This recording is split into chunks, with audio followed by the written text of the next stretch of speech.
இப்போ ஒரு குழந்தைக்கு எப்படி வரும்? ஒரு குழந்தை எந்த கர்மா பண்ணியிருக்கோம், அதற்கான ஒரு வியாதியோ அதற்கான ஒரு பிரச்சனையோ எப்படி வர முடியும்? அவங்க ஒரு கர்மாவும் பண்ணலையே. அப்ப நம்ம கர்மானா என்ன, செயல் இல்லையா?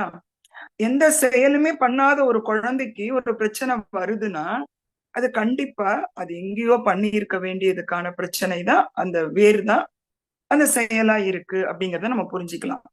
அப்ப நம்ம முற்பிறவிகள் இருக்கதான் செய்யுது, இல்லைன்னா அது இப்படி வராது. அப்படின்னும் போது அந்த கர்மாவை புரிஞ்சு கொள்றது இன்னும் கொஞ்சம் நமக்கு எளிதா இருக்கும். அப்ப எப்படி இதை எடுத்துக்கலாம்னா, ஒரு சிகப்பு சட்டை போட்டு ஒருத்தரை கொலை பண்ணிட்டாங்க.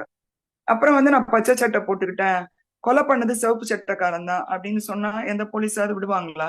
அந்த ஆன்மா நிலையில இருக்கும்போது நம்ம பண்ண தவறுக்கு வேற உடலை எடுத்துட்டோம்ன்றதுக்காக அதுல இருந்து நம்ம தப்பிக்கலாம் முடியாது. அப்ப கர்மான்றது என்ன, தண்டனையா? அப்படியும் நம்ம எடுத்துக்க முடியாது. அது ஆன்மாவுக்கான அனுபவம், அதற்கான பாடம்.